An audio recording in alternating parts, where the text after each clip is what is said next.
Welcome to our morning devotions again as we continue looking at these three big words in the Catechism: justification, adoption, and sanctification. Big words, but words which indeed bring across so much of the privilege of what it means to belong to God and to belong to Christ. Justification means we now have a right standing with God. We're declared as righteous in His sight because of what Jesus has done as we've trusted in Him. Adoption brings great warmth to it. We're brought into God's family. We're not slaves. We're children with all the privileges, the confidence that that position brings. And then today in question 35, we're going to ask, what is sanctification? What is sanctification?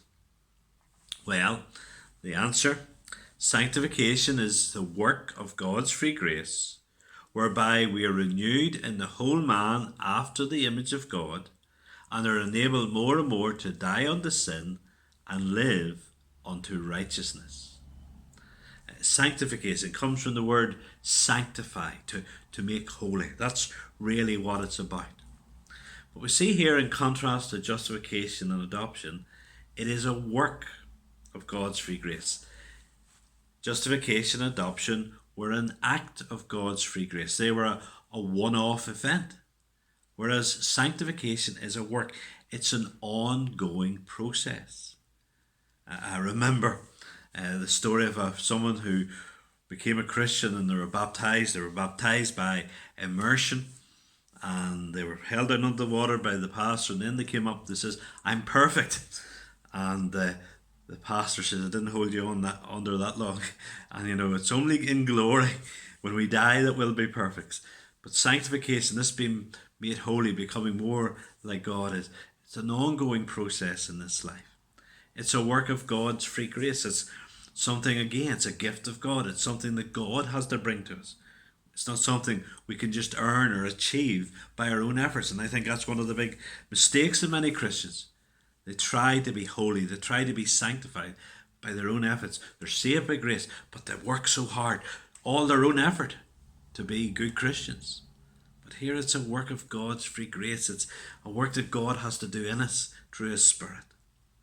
What happens? We're renewed in the whole man after the image of God. We become more like God. We become more like Jesus. More like God in His righteousness, His purity, His love. It's something in the whole man. It has to affect every part of our lives.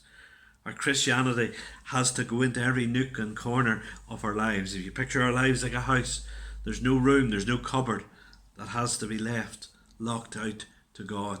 And so in every area of our lives, we're to be becoming more and more like Jesus.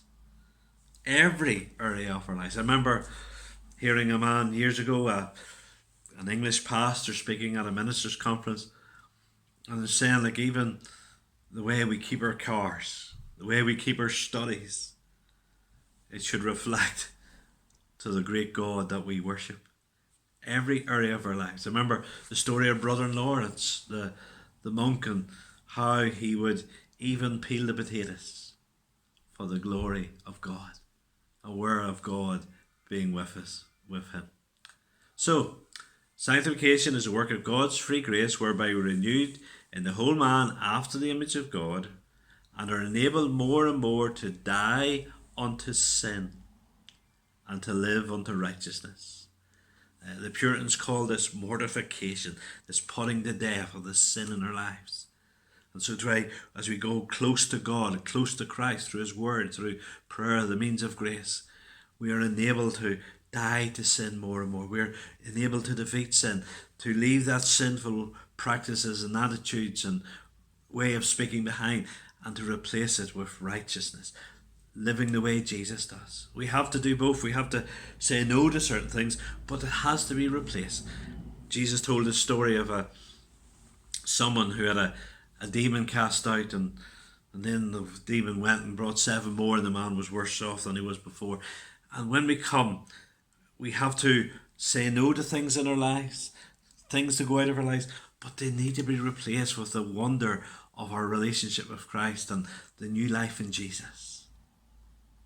So this sanctification, this ongoing process, It's whereby indeed we're changed in the whole person into the image of God, and indeed we're enabled more and more. It should encourage us as we go on more and more to die to sin and to live to righteousness. May God give us grace to be the holy men and women that He calls us to be. Amen.